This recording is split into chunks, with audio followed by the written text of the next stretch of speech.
Hello Internet, Dave here, and welcome to another one of my Zen videos. Today is a passage from the Hagakure, the Book of the Samurai. So I hope that you enjoy it. How should a person respond when they are asked, as a human being, what is essential in the terms of purpose and discipline? What is essential in the terms of purpose and discipline? Interesting. Let's see what the hagakure has to say. First, let us say it is to become of the mind that is right now pure and lacking complications. So a mind that is clear of distractions, but enlightened enough or awake enough to see the situation. People in general all seem to be dejected. When one has a pure and uncompromised mind, their expression will be lively. When one is attending to matters, there is one thing that comes from the heart. That is, in terms of loyalty, in terms of one parents, filial piety in martial affairs, bravery, and apart from that, something that can be used by all in the world. This is obviously the hagakure, remember? So, medieval Japan. So, in that short paragraph of this book, the hagakure, which I really think you should read, especially if you're watching these videos. What is this author saying? What is he trying to get us to think about? Well, let's start with the question again. As a human being, what is essential in terms of purpose and discipline? What exactly are we being asked? It is not always a clear-cut question and answer. It is not always a yes and no answer. This is something that is asking us to think more deeply about ourselves. Now, the author of the hagakure says that it is become of the mind that is right now pure and lacking complications. Mind that is right, pure, and lacking complications. What does that actually mean? What is a right mind? What is a pure mind? And lacking complications? Well, lacking complications could probably be the easier bit. Lacking complications, not thinking about other things, I suppose. Pure mind, a pure mind not clouded by judgments or by preconceptions of what is to come. An open mind. The right mind is an open mind, not judgmental, open to many theories, to many questions, like a scientific mind. You know, you have a theory and you want to look into that theory and you test it and test it and test it. And if it gets proven wrong, then you go back to the drawing board. After all, science and philosophy can be linked together in a way, as a way of finding out fact rather than truth, because as I said in one of my earlier videos, that truth can be a perception of what is around you rather than what actually is. In the story that I told you about the master and the student on the hill overlooking the town, where I did do that, didn't I? Yes, I did. Yes, it's in one of my previous videos. What is truth? Link in the description below. But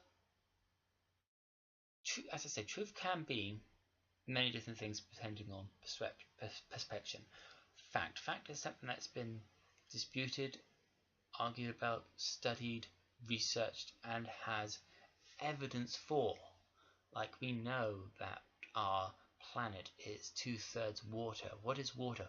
Water is hydrogen oxygen squared. Two oxygen atoms linked onto a hydrogen atom.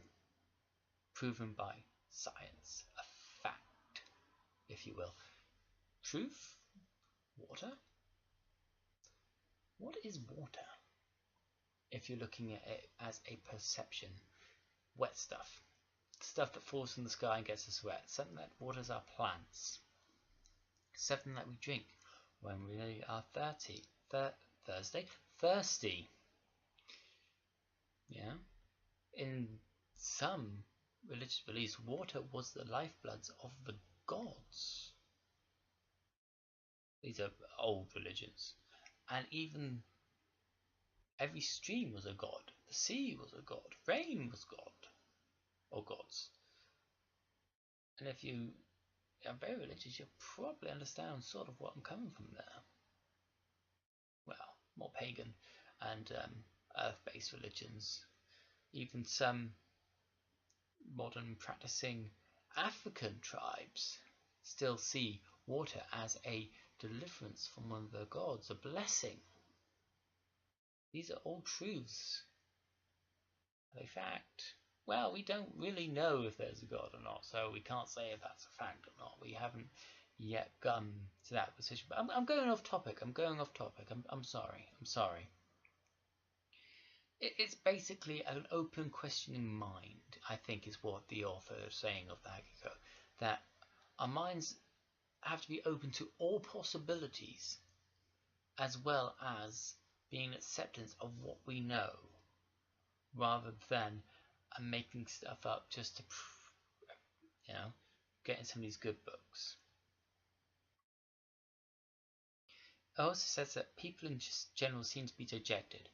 I don't think that dejected as in, not wanting to, but as in they've got other things in their minds.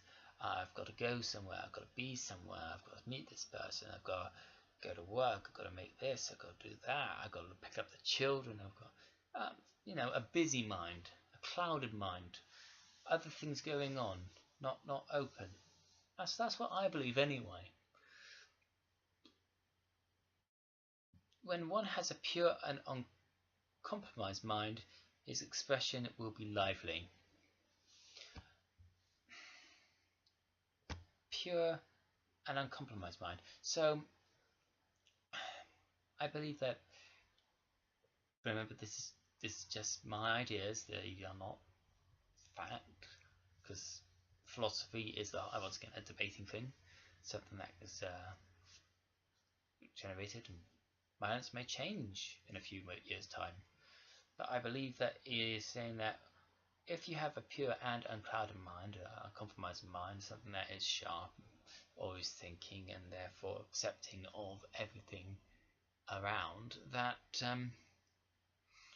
you'll have a more lively expression, so a more active being.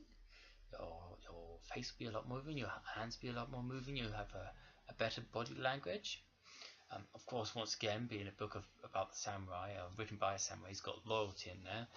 As I said in one of my other videos, loyalty is a very, very powerful thing. It can be used for many things. It is still used sort of in our society as well. Loyalty to your job, loyalty to your wife, to your husband, to your children.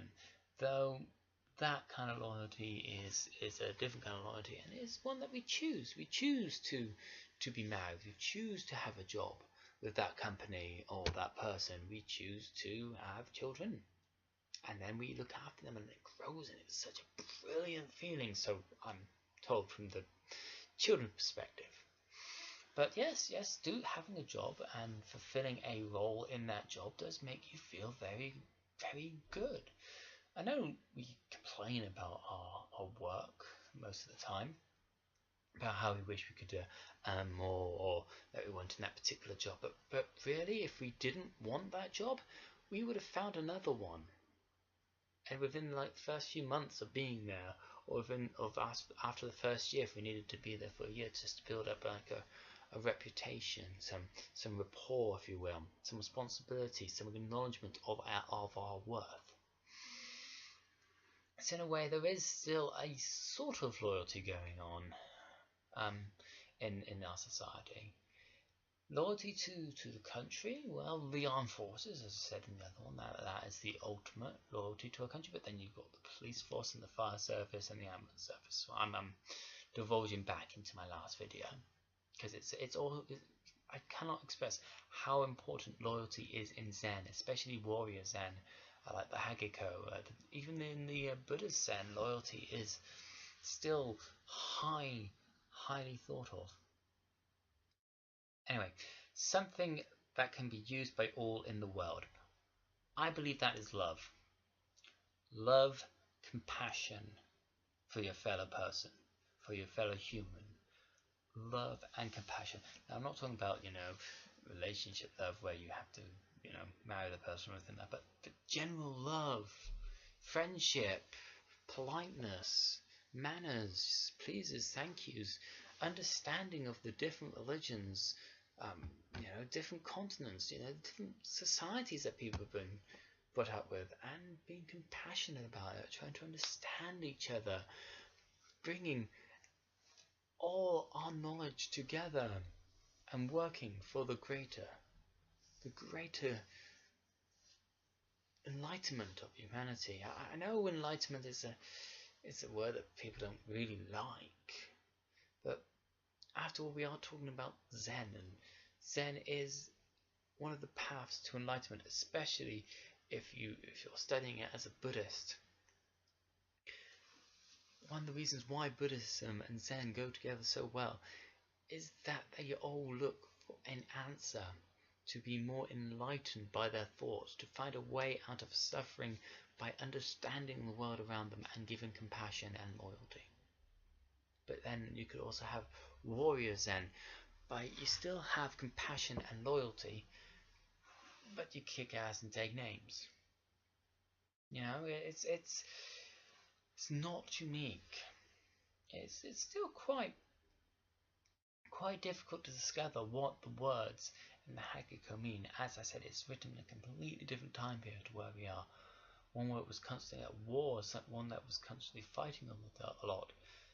Somebody that had lived in a time where Zen and all that was peak of its understanding of its development, where it was heavily grained in their society, almost like chivalry in our medieval period. Now that it was at that level of integrated into the society, and trying to understand that and bring some of its ideas and evolve them into our modern day life. Even though some of the stuff may seem strange, when we break it down and look at it as a more complete thing, then it actually does make sense and help us understand the world around us. Anyway, I divulged a bit. What do you think the passage from the hagakure meant? I will type it in the description below. And that's it for now. And until next time, this is Dave. More power. Use it wisely.